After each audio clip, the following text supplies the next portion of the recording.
요한계시록 18장 1절에서 3절 읽겠습니다. 일 후에 다른 천사가 하늘에서 내려오는 것을 보니 큰 권세를 가졌는데 그의 영광으로 땅이 환하여지더라. 힘찬 음성으로 외쳐 이르되 무너졌도다 무너졌도다. 큰 성 바벨론이여 귀신의 처소와 각종 더러운 영이 모이는 것과 각종 더럽고 가증한 새들이 모이는 것이 되었도다. 그 명의 진노의 포도주로 말미암아 만국이 무너졌으며 또 땅의 왕들이 그와 더불어 음행하였으며 땅의 상인들도 그 사체의 세력으로 치부하였도다 하더라. 아멘.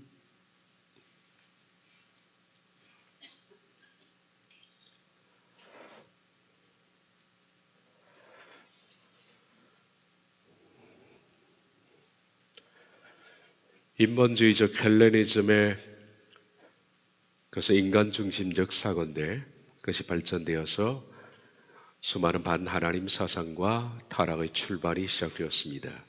그리고 그 문화의 출발점이 그리스 로마 문화입니다. 그 헬레니즘의 뿌리는 성경에 보면 가인에게 있습니다. 그러므로 헬레니즘을 가인의 문화라고 불러도 됩니다. 그것은 하나님을 떠난 문화죠.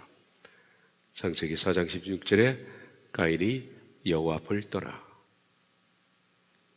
헤브라이즘은 하나님을 찾는 문화입니다.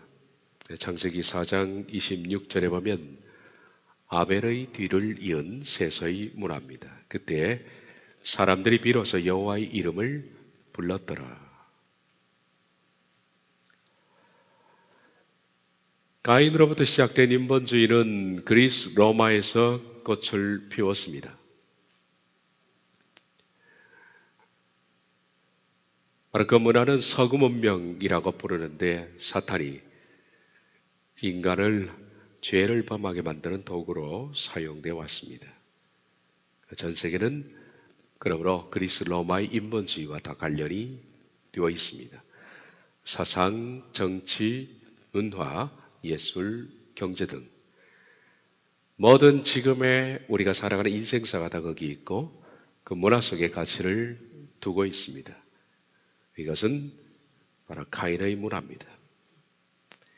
이 카인에게서 시작된 그래서 그리스 로마에서 꽃을 피운 이 헬레니즘은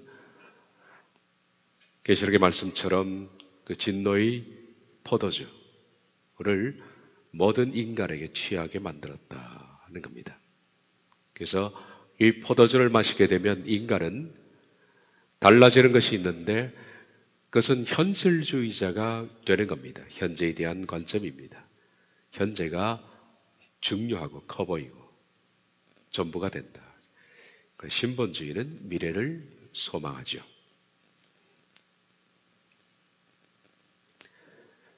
그 간음의 분노의 포도주에 취하면 만몬이 신이 되고 이 세상에 대한 욕망과 탐심이 생기며 이기주의자가 되고 이 세상의 것들이 자신의 교만이 되고 열등감도 됩니다.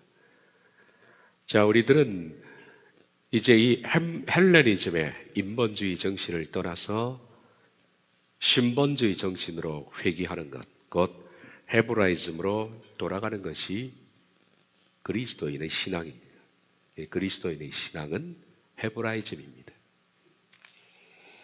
우리들은 이 신본주의 정신 헤브라이즘을 레갑이라는 족속을 통해서 배우려고 합니다. 바로 그것이 예수님의 정신이고 또 하나님의 자녀들이 가져야 할 정신입니다.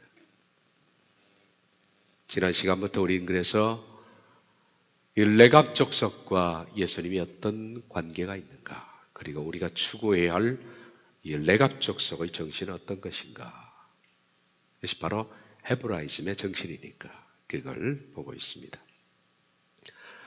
자, 그것을 나사렛이라는 단어로부터 이제 시작을 해봅니다.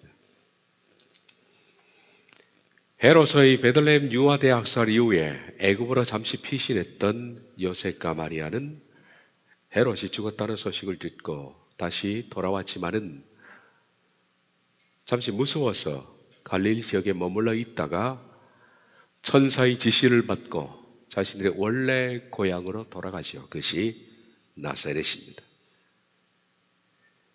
이를 두고서 성경은 예언이 성취되었다라고 말했습니다. 나사렛이란 동네에 가서 사니 이는 선지자로 하신 말씀에 나사렛 사람이라 칭하리라 하심을 이루려 함이로라. 구약의 선지자가 나사렛 동네로 가서 살았기 때문에 예수님을 나사렛 사람이라고 칭한다 라고 예언을 한 것이 이루어졌다라고 했지만은 구약 예언 가운데 나사렛에 예수님이 가셔서 사시고 예수님이 나사렛 사람이라고 칭함을 받을 것이라는 구약 성경은 없다라는 거예요. 그럼 마태가 이를 잘못 인용한 것인가? 구약에도 없는 걸 어떻게 마태는 이것이 선지자 예언이 이루어졌다라고 말할 수 있는가? 도대체 어떤 선지자가 구약에 그런 예언을 했다고 마태는 그 선지자 예언이 이루어졌다고 말하는가? 여러 가지 가능성을 두고 말했지만은 이것에 대한 대답은 지난 시간에 말씀드린 것처럼 이것입니다. 여기 원문에는 선지자들이라고 되어 있습니다. 그러므로 그렇게 되겠죠. 나사렛이란 동네에 가서 사니 이는 선지자들로 하신 말씀에 나사렛 사람이라 칭하리라 하심을 이루려 함이로라. 선지자들, 그렇다면 단수가 아니라 복수의 여러 명의 선지자가 예수님을 나사렛 사람이다 라고 예언을 했다는 겁니다. 말씀드린 것처럼 구약에는 그런 예언이 없습니다. 복수형을 썼기 때문에 마태는 여러 명의 선지자가 그런 예언을 했다고 하는데 한 사람의 선지자도 그런 직접적인 문자적으로 예언한 바가 없기 때문에 마태가 한 번만 틀린 것이 아니라 다 틀렸다고 볼 수 있는데 과연 구약 성경에 없는 마태는 여러 명의 선지자라고 그랬는데 그 없는 것을 마태가 언급할 일은 없다라는 거예요. 보통 구약의 선지자의 예언이 성취될 때는 그 선지자라고 단수를 쓰게 됩니다. 보통 예수님이 나귀를 타고 입성하실 때 선지자 예언이 이루어졌다. 예수님께서 은 30에 팔릴 때 예레미야의 예언이 이루어졌다. 예수님께서 십자가의 쓸개즙을 마실 때 그것은 다윗의 시편 22편이 이루어진 것이다. 십자가 두 강도가 못 박히고 함께 죽은 것, 또 이사야 선지자의 예언이 이루어졌다. 단수형입니다. 물론 구약의 메시아와 관련해서 한 명의 선지자가 아니라 2명 혹은 많으면 3명까지 한 예언을 동시적으로 예언한 적도 있습니다. 그러나 대부분 단수입니다. 그런데 여기서는 마태는 특이한 표현을 쓰고 있다. 이제 선지자들이 여러 명의 선지자가 나사렛 사람이라 칭할 것이다 라고 예언을 했다는데 없는 거예요. 따라서 이것은 모든 선지자들이 예언한 문자적인 것이 아니라 공통적 사상, 메시아가 어떤 분인가 하는 것들을 선지자들이 예언한 공통적 사상을 언급하는 것이다 라고 보는 것이 이 말씀을 이해하는 데 적합한 것 같습니다. 다시 말해서 모든 선지자들이 나사렛 사람이라 칭할 것이다 라고 문자적으로 한 것이 아니라 그들이 공통적으로 빌립이 말한 것처럼 나사렛에서 무슨 선한 것이 나겠느냐 했지 않습니까? 나사렛은 사람들이 생각하기에 형편없이 천한 동네였습니다. 수준이 낮은 동네. 그 당시 사람들이 아주 수준 낮은 사람들이 사는 곳이라고 생각하는 그런 동네. 경제적으로나 하여튼 여러 면에 있어서. 그래서 선지자들은 메시아가 사람들의 아주 천한 낮은 곳에서 출생할 것이다 라는 말을 나사렛에서 출생할 것이다. 가서 사신다 라는 그런 뜻으로 마태가 적은 것으로 생각이 듭니다. 구약의 모든 선지자들은 메시아의 출생과 성장에 관해서 그분은 아주 낮은 곳에서 태어나시고 고난과 멸시를 받으신 것, 이것으로 예언이 되어 있기 때문입니다. 그러면 나사렛이라는 동네가 어떤 동네인가 하는 그런 부분을 보겠습니다. 나사렛은 공교롭게 나실이라는 단어와 발음이 거의 흡사합니다. 하나의 추정사항입니다. 나자렛 그리고 나실은 나지르입니다. 이것이 나사렛 사람 혹은 나실인 되면 발음이 거의 똑같습니다. 나사렛 사람은 나자라이오스 그리고 나실인은 나지라이오스 아와 이의 발음 차이입니다. 거의 비슷한 발음입니다. 나자라이오스, 나지라이오스. 그러면 나자렛이라는 단어와 나시르라는 단어가 이 비슷한 것은 어떤 공통점이 있지 않을까? 지금부터는 어떤 근거를 가지고 우리가 추정을 해가는 것입니다. 물론 이것이 퍼펙트로 100% 옳다라는 얘기는 아닙니다. 누구도 이 점에 대해서는 확신할 수 없습니다만은 이런 근거를 가지고 나사렛과 그리고 나지르, 이 나시린을 한번 추적해 보는 것이 옳겠다라는 겁니다. 나지르라는 나실이라는 뜻은 신께 바쳐졌기 때문에 구별되어진이라는 뜻입니다. 구별되어졌다, 헌신되어졌다, 뭐 그런 뜻이 나지르라는 단어입니다. 구약에서는 일정 기간 한 사람이 자신의 삶을 하나님 앞에 구별해서 온전히 그의 삶을 드릴 때 그 사람을 나실인이라고 부릅니다. 한 달이든 1년이든 내가 나실인으로 살아야겠다 한다면 나실인에 관한 모든 서약을 그대로 지키면서 자신의 삶을 온전히 드리는 것이죠. 민수기 6장 1절에서 8절을 보면 나실인에 대해서 나와 있습니다. 여호와께서 모세에게 말씀하여 이르시되 이스라엘 자손에게 전하여 그들에게 이르라. 남자나 여자가 특별한 서원 곧 나실인의 서원을 하고 자기 몸을 구별하여 여호와께 드리려 하면, 그러니까 남자도 되고 여자도 됩니다. 나실인은. 근데 나실인은 어느 일정 기간 동안만 나실인입니다. 평생 나실인은 없습니다. 일정 기간 동안에 내가 하나님 앞에 이렇게 살아야겠다고 서원하는 겁니다. 그래서 자기 몸을 철저히 구별하는 겁니다. 구별하는 방법은 포도주와 녹주를 멀리하고 포도주로 된 초나 녹주로 된 초를 마시지도 않고 심지어는 즙도 마시지 않습니다. 포도즙도 마시지 말며 심지어는 생포도도 먹지 않는다. 포도 근처에도 가지 않는다 라는 겁니다. 생포도나 검포도도 먹지 말지니 자기 몸을 구별하는 모든 날 동안 포도나무 솟아는 씨나 껍질이라도 먹지 말지며 그 서원을 하고 구별하는 모든 날 동안은 삭도를 절대로 그의 머리에 대지 말 것이며 머리도 깎지 않습니다. 삼손이 일정 기간 동안에 나실이었기 때문에 그는 머리를 깎지 않았지요.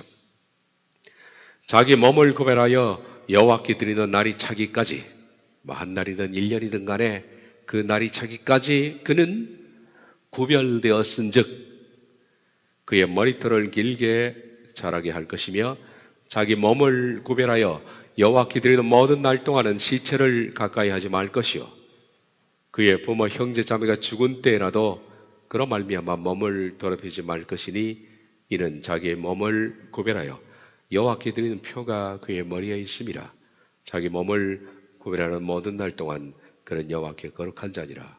이렇게 민수기 6장에 나실인에 대해서 표기하고 있습니다. 포도 근처에도 가지 않는다. 그리고 시체 근처에도 가지 않는다. 삭도도 되지 않는다. 머리카락을 자르지 않는다. 심지어는 부모가 죽어도 장례식에 참석하지 않는다. 그리고 그날 동안에는 철저히 생각과 몸을 하나님께 구별해서 헌신하는 것이다. 이 세속적인 것과 완전히 차단해서 산다. 그런 뜻입니다. 그런데 이 나시린이 한 달도 되고 1년도 되지만 보편적으로 이스라엘의 여자나 남자나 나시린은 한 달입니다. 거의 대부분 한 달에 서약으로 끝납니다. 그런데 이 나시린을 평생 동안에 나신으로 살겠다라고 약조한 족속이 있다. 이거 쉬운 일이 아니죠.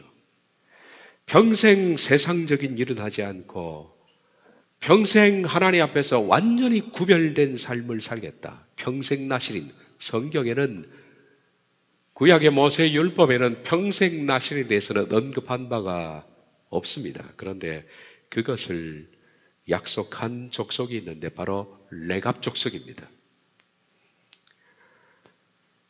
레갑 족속은 기술자 족속입니다. 나시린의 서원 기간은 대개 30일 정도였다. 그런데 이들은 자신뿐만 아니라 자신 후손, 모든 태어나는 후손까지 평생 나신으로 서약해서 영원히 나신으로 살겠다라고 이 족속이 하나님 앞에 약속을 한 겁니다. 도대체 이 레갑 족속, 평생 나시린 족속인 이들은 어디서부터 유래가 됐는가? 레갑 족속이라고 부르는 걸 봐서는 이 나시린을 서약한 것이 레갑이라는 사람인 것을 알 수 있습니다. 그런데 레갑이 그 족장이 아닙니다. 레갑 위에 더 족장이 있는데 그 족장으로부터 내려온 족속들 가운데 레갑이라는 사람으로부터 그 후손에 대한 약속이 시작됐기 때문에 레갑 족속 그렇게 부르는 겁니다. 원래 레갑의 선조의 이름이 아닙니다. 그러므로 레갑이 선조가 아니라는 겁니다. 선조가 있습니다. 레갑이 맹세한 세 가지는 지난 시간에 우리가 읽었던 예레미야 35장 1절에 10절에 언급된 것처럼 그들은 평생 포도주를 먹지 않겠다. 그리고 집을 건축하지 않겠다. 그리고 땅도 건축하지 않겠다. 땅도 갖지 않겠다. 그들은 평생 장막에 살겠다. 하나님을 헌신하는 삶을 살겠다 한 겁니다. 이것을 레갑이 맹세했고 후손이 지키는 겁니다. 그러면 이 레갑이 맹세한 그 레갑의 선조는 누구냐? 바로 미디안 족속입니다. 미디안 족속을 다른 이름으로 겐 족속이라 그렇게 부르기도 하죠. 미디안 족속, 겐 족속은 이스라엘의 입장에서 보면 이족입니다. 이스라엘 민족에 들어온 이족입니다. 이 민족입니다. 물론 미디안 족속은 아브라함의 후초의 아들입니다. 그러므로 셈 족속인 것은 맞습니다. 셈 족속이지만은 아브라함의 적자인 이삭을 통하여서 태어난 자식이 아니라 아브라함의 85세 때 아브라함이 사라의 권고를 듣고 낳았던 아브라함이 사라가 죽은 뒤에 후처 구두라를 취해서 낳은 자식 중 한 명이 미디안입니다. 그러니까 아브라함이 이삭의 후손이 아니라는 겁니다. 이들이 겐족속이라고 부릅니다. 그런데 이 겐족속은 한 말씀드린 것처럼 미디안 족속입니다. 이들이 가지고 있는 기술이 뭐냐면 금속 제조 기술입니다. 금속을 잘 다뤘습니다. 그 보석 세공인들, 어떤 금속으로 각종 뛰어난 물건을 만드는 사람들, 이런 기술을 대대로 보유하고 있었던 족속, 이들이 겐 족속, 미디안 족속입니다. 원래 금속 기술은 셈 족속이에요. 셈 족속이 가지고 있는 저 기술이 금속 제조 기술입니다. 그런데 이 금속 제조 기술은 아브라함의 부친 데라가 가지고 있었지요. 그래서 데라가 강저편에서 각종 우상을 만들었는데 우상을 만들 수 있었던 것도 뭐냐면 그가 금속으로 각종 공유한 물질을 만들기 때문입니다. 나무로 만든 우상이 아니라 금속으로 정교하게 깎아서 우상을 기가 막히게 만들었던 것이 생계가 된 겁니다.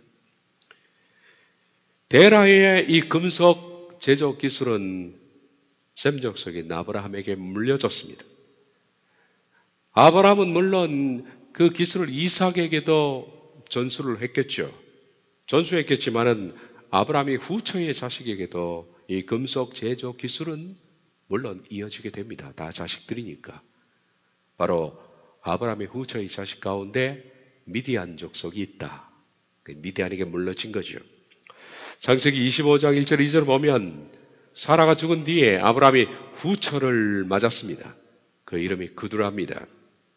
그두라가 낳은 자식이 시므란, 역산, 무단, 미디안, 이스박, 수아입니다. 이 그두라의 바로 네 번째 아들, 아브라함의 후처의 네 번째 아들입니다. 그 미디안입니다.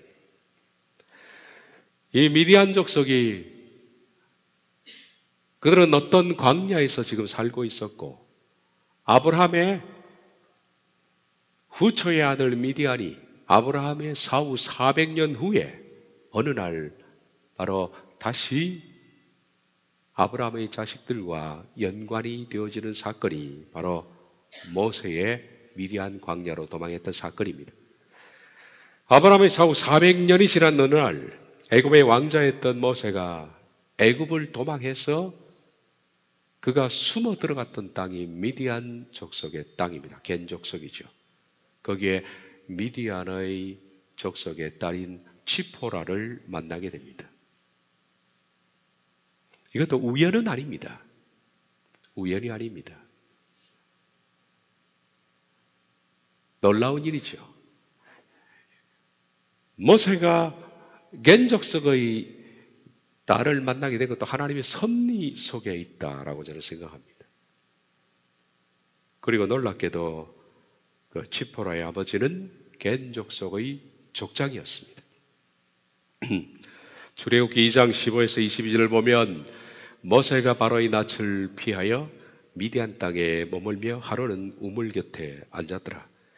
미디안 제사장에게 7달이 있었더니 여러분 미디안 제사장 그러니까 그것은 치포라의 아버지 바로 호밥이라는 사람인데 뭐 다른 이름도 있습니다만은 치포라의 아버지가 제사장이었는데 이 제사가 누구를 위한 제사이겠습니까? 미디안 족속은 아브라함의 후초의 자식들입니다. 하나님을 예배하는 사람들입니다. 다른 곳에서 하나님을 예배하는 사람들 미디안 제사장들입니다. 우상을 섬기는 제사장이라고 어떤 사람 말하는데 그렇지 않습니다. 이 7달이 있었습니다. 그들이 와서 물을 길어 그 위에 채우고 그들의 아버지의 양떼에게 먹이려 하는데 목자들이 와서 그들을 쫓은지라.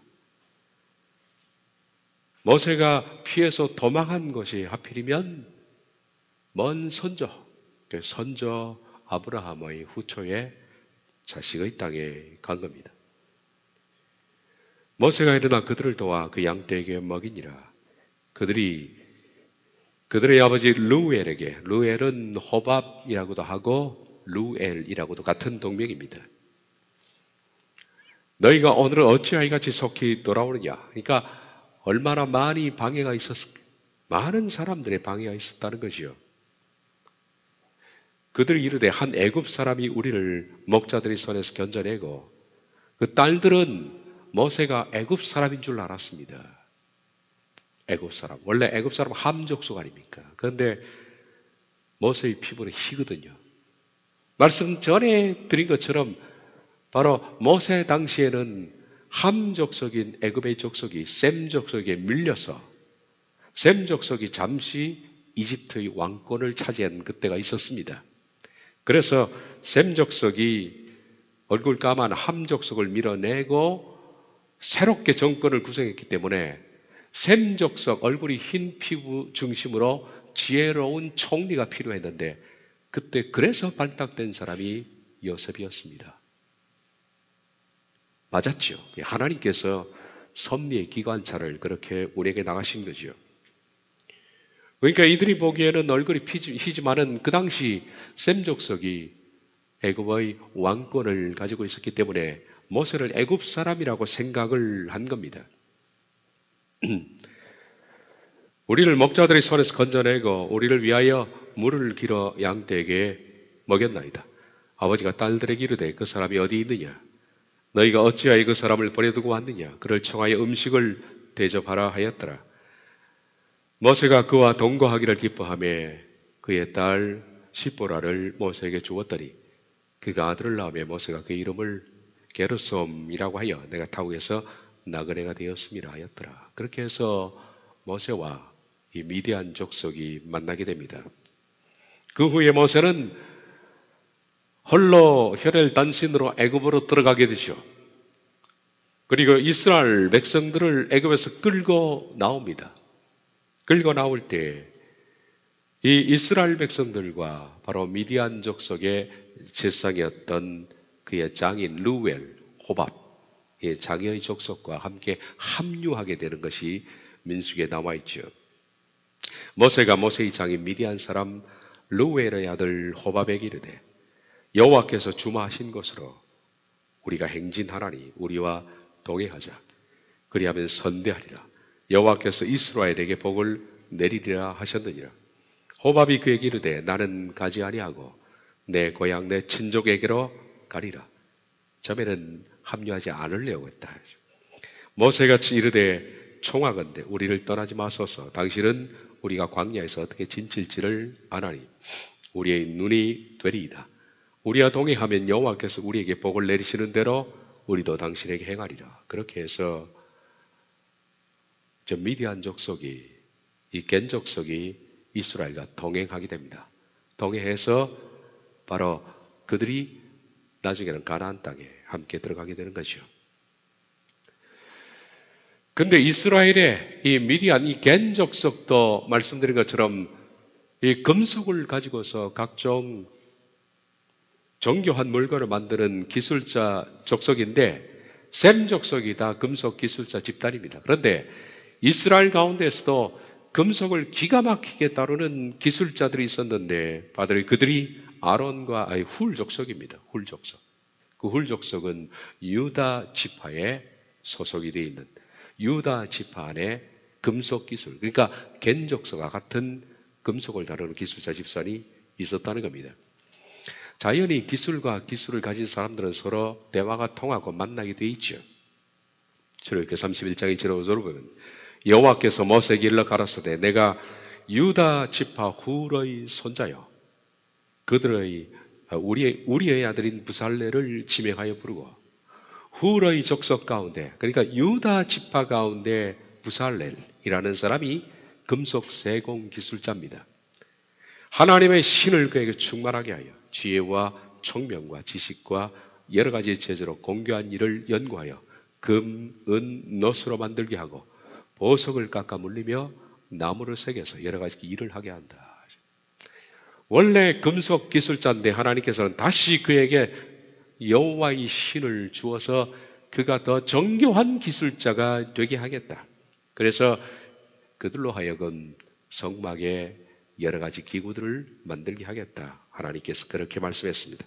따라서 이 훌 지파, 유다 지파의 후손인 부살렐의 후손들과 자연히 미디안 겐 족속이 같은 기술을 가졌기 때문에 서로 연합하게 되는 것은 당연하고 이들 사이에서 결혼이 형성되고 자연히 족속이 합쳐지게 되는 것은 아주 지극 당연한 일이라고 그렇게 생각합니다.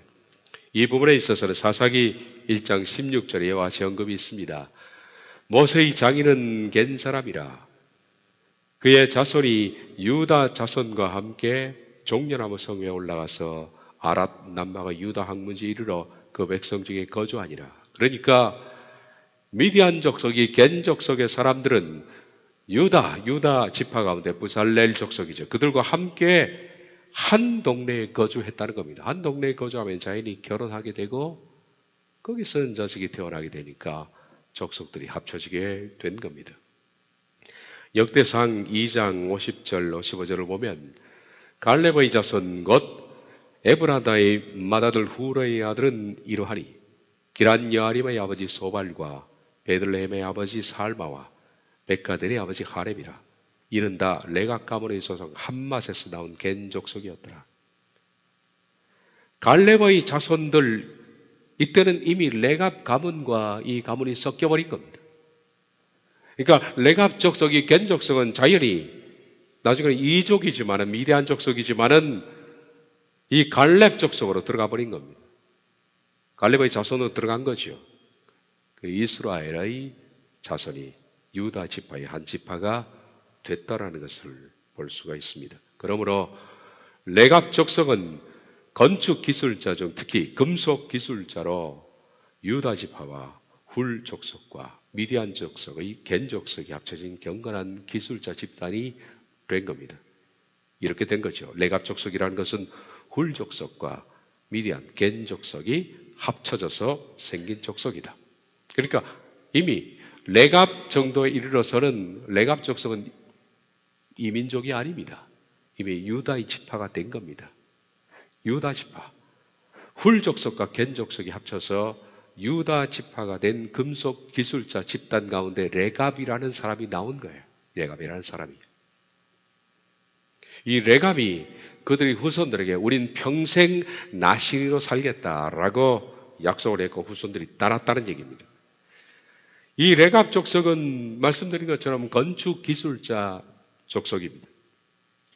그런데 후에 그들이 솔로몬이 성전을 건축할 때 당연히 레갑 사람들을 써야 합니다. 기술자 집단이니까. 솔로몬이 당연히 레갑 사람을 써야 하는데 이 솔로몬이 큰 미스테이크를 하는 게 이방 두로의 기술자를 불러옵니다. 이 솔로몬이 아마 정치적인 목적 때문에 그랬을 겁니다. 그렇게 함으로써 그는 외교력을 넓히고 국가의 부강함을 이루려고 했지만은 이것은 배신앙으로 가게 되어 있는 겁니다. 두로의 기술자들, 이것들은 전부 이방 신전 그것들을 만드는 사람인데 이 사람들로 하여금 솔로몬 성전을 짓게 했다라고 하는 것은 있을 수 없는 일이죠. 역대하 2장 1절, 3절, 7절을 보면 솔로몬이 여호와의 이름을 위하여 성전을 건축하고 자기 왕위를 위하여 궁궐 건축하기를 결심하니라. 솔로몬이 사절을 두로 왕 후람에게 보내요. 이런 짓을 해서는 안 됩니다. 여호와의 성전은 경건한 사람이 지어야죠. 하나님을 경외하는. 그런데 두로 왕 후람, 다른 이방을 다른 신을 섬기는 이 두로 족속에게 보내서 당신이 전에 내 아버지 다윗에게 백향목을 보내어 그가 거주하실 궁궐을 건축하게 한 것 같이 내게도 그리하소서. 이제 청하건대 당신은 금, 은, 동, 철로 제조하여. 이거 레갑 족속이 가지고 있는 기술 아닙니까? 자색, 공색, 청색 실로 직주하며 또 아로 새길 줄 아는 재주 있는 사람 하나를 내게 보내어 내 아버지 다윗이 유다와 예루살렘에서 준비한 나의 재주 있는 사람들과 함께 일하게 하소서. 그러니까 이들이 성전 건축의 주가 되고 지금 우리 족속 가운데 당신들과 비슷한 기술을 가진 족속이 있는데 레갑 족속이죠. 그 사람들을 붙여줄 테니까 그 사람들을 데리고 성전을 지어달라 이 말입니다. 주가 두로입니다. 그리고 레갑 족속은 서포트가 된다라는 얘기입니다. 이런 생각을 가지고 지었던 솔로몬 성전은 어떻게 될까요? 밖으로 보기에는 하나님을 경외하는 성전 같지만은 밖에 이방 신전과 똑같은 양식들이 들어오게 되어 있습니다.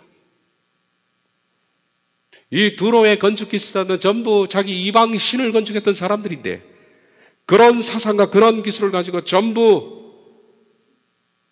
표면적으로는 여호와를 섬기는 것 같지만은 그 속에 정신들은 이들이 만든 것에 있어서 다 담겨져 있어요. 그래서 여러분이 성막과 솔로몬 성전을 보면 차이가 많이 나는 것을 볼 수 있어요. 없는 게 많잖아요. 그 전부 이 두로 신들을 섬겼던 그런 기술 모형들이 들어와서 그런 겁니다. 그렇게 해서 솔로몬 성전의 이교 사상이 들어오게 되고 솔로몬은 타락하게 되는 겁니다. 성전 짓고 솔로몬이 타락하게 되죠. 역대하 3장 15에서 17을 보면 성전 앞에 기둥 둘을 만들었으니 높이가 35 규빗이요 각 기둥 꼭대기 머리가 5 규빗이라. 성소같이 사슬을 만들어 그 기둥 머리에 뚫고 성류 100개를 만들어 사슬에 닿았습니다. 이런 거 없잖아요. 여러분 성막에 보니까 이런 거 없죠. 이게 어디서 나왔을 거예요? 이거 어디서 나왔을 거예요? 성전 앞에 기둥 세우는 것은 성막이 없습니다. 근데 두 기둥이 세워지는 거예요. 여러분 그리스 로마 같은 데 가서 신전을 보면 신전 입구에 두 기둥이 서 있잖아요. 필라라고 부르는 필러 두 기둥. 이 기둥은 원래 성막이 없습니다. 이게 신전입니다. 근데 이 두로 기술자들에게 맡겨놓으니까 성전 지으라 하니까 자기 신전 건축하듯이 두 기둥을 만든 겁니다. 그리고 성료 100개를 달고 이 짓들을 지금 하는 거예요. 그 두 기둥을 성전 앞에 세웠으니 왼쪽에 하나 오른쪽에 하나 두 기둥을 세웠는데 오른쪽은 야긴이라고 부르고 왼쪽 것은 보아스라고 부릅니다. 전부 이교 신전 양식입니다.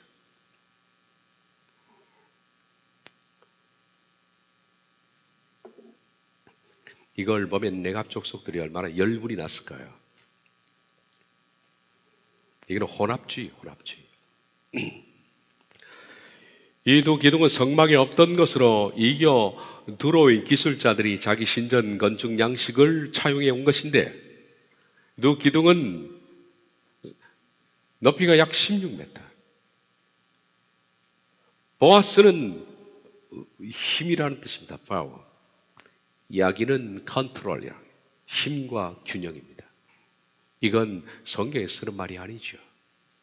힘과 균형은 프리메이슨들의 정신이 힘과 균형입니다.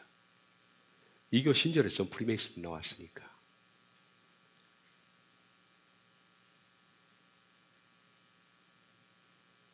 힘과 컨트롤.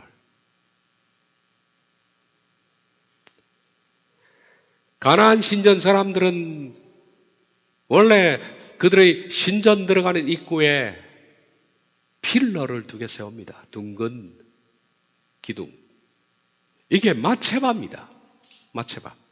그리고 마체바가 다른 이름으로 오벨리스크라고 합니다. 그러니까 솔로몬 성전에 오벨리스크를 세운 거예요. 쉽게 말하면.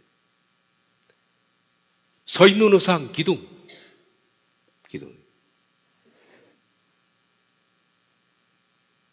이 마체바는 피라미드의 축소판이에요.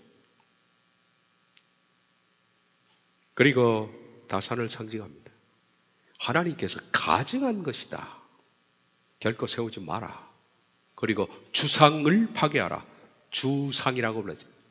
설 주자의 상. 서 있는 상. 아주 높이 서 있는 상. 이 주상을 반드시 파괴하라 한 것을 솔로몬은 보아스와 야긴이라는 이름으로 가지고 들어온 거죠. 출애굽기 23장 24절을 보면 너는 그들의 신을 숭배하지 말며 섬기지 말며 그들의 소위를 범하지 말고 그들을 다 회파하며 그 주상을 타파하라. 이 주상이 마체바. 히브리어는 마체바 그렇게 돼요. 서 있는 우상이에요. 다니엘 3장 1절에 느부갓네살 왕이 금으로 신상을 만들었으니 고는 60규빗, 광은 6규빗, 60규빗 같으면 30m, 폭은 30cm, 3m, 30m짜리 기둥이죠, 기둥, 필러입니다. 이걸 바벨론의 도에 두라 평지에 세웠습니다. 그리고 절하지 않으면 다 죽이겠다고 했지 않습니까? 이것이 바로 마체바. 사드락, 메삭, 아벳느고가 풀무불에 던져져도 절대로 절하기를 거부했던 그 우상. 목숨을 내걸고 거부했던 그 우상을 솔로몬이 성전의 두 기둥으로 채택을 한 겁니다.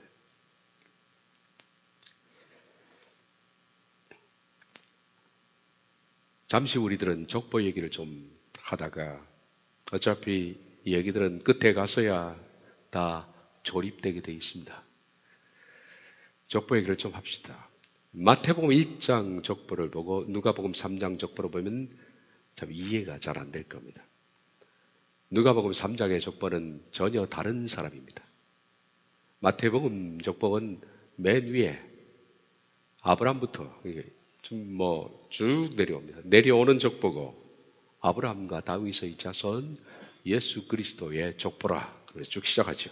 원문에는 다윗과 아브라함의 후손 예수 그리스도의 족보라 그렇게 되어 있습니다. 그래서 아브라함이 누굴 낳고 밑으로 내려옵니다. 그러다가 예수님까지 내려오는데 누가복음은 바로 예수님 거꾸로 올라갑니다. 아담까지 쭉 거꾸로 올라갑니다.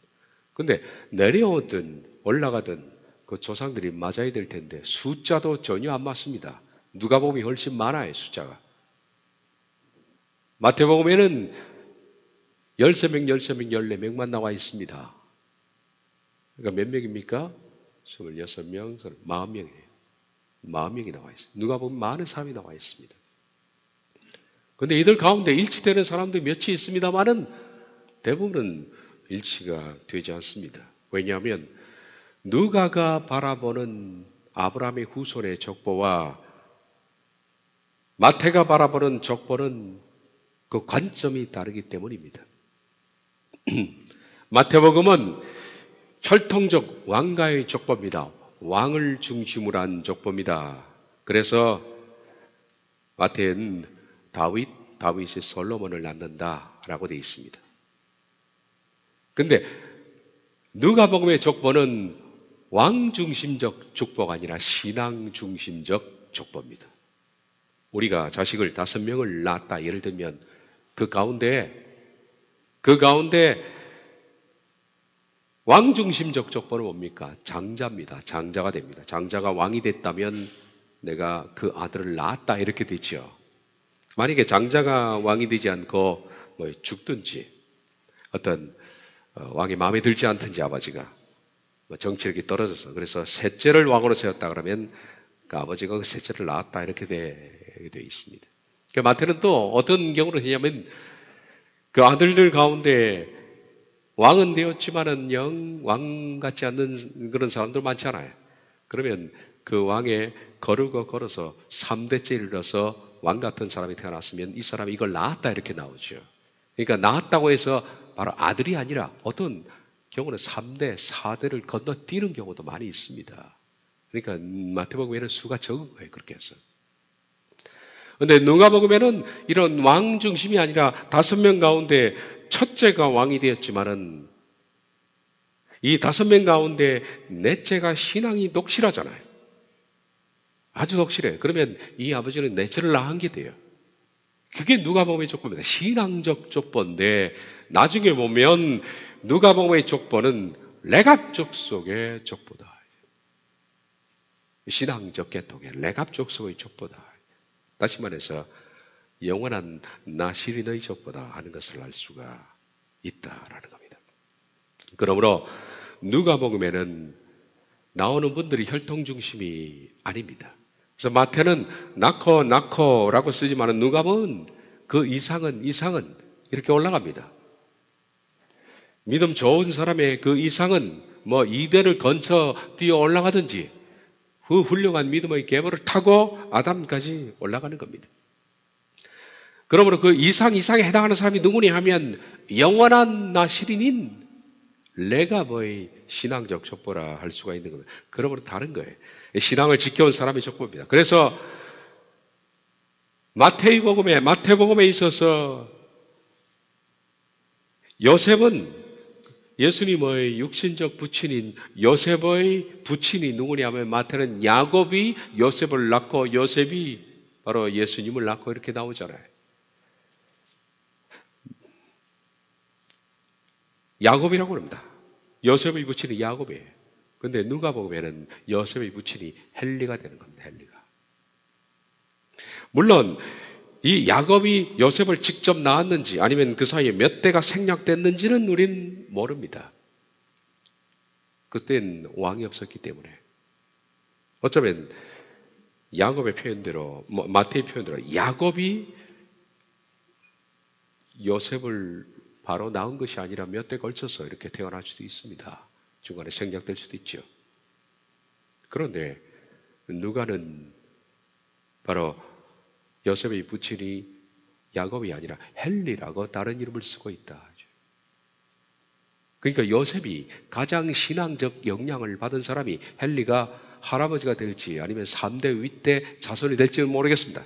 증조부가 될지 모르지만 헬리의 신앙적 유산을 그대로 요셉이 받은 것이 된다. 이렇게 된 거예요.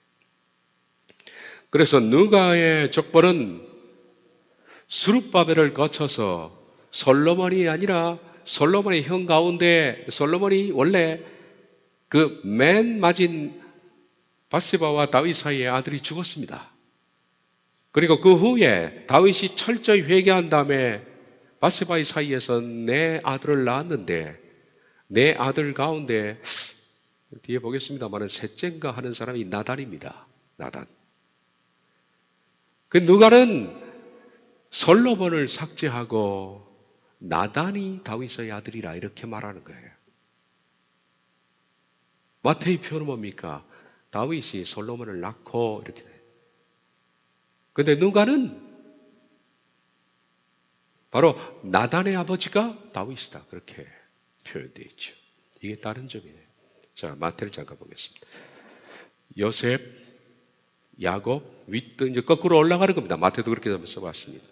요셉의 부친이 야곱, 맏단, 엘르아살, 엘리우, 아킴, 사독, 스룹바벨, 솔로몬, 다윗 올라가는데 요셉까지 다윗까지 합치면 13명 됩니다. 그런데 누가는 41명입니다.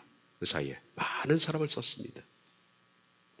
이들은 언더그라운드의 사람들이었고 레갑 족속들입니다. 요셉, 야곱이 아니라 헬리, 맏닷, 레위, 멜기, 얀다 전혀 생소한 이름이 나옵니다. 스룹바벨은 일치입니다. 그리고 다윗의 아들 솔로몬이 아니라 나단으로 거쳐서 다윗으로 올라간다. 41명을 적고 있습니다.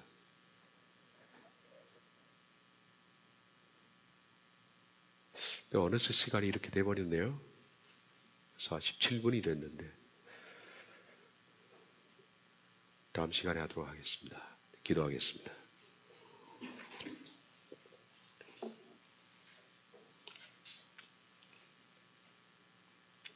자비하신 하나님,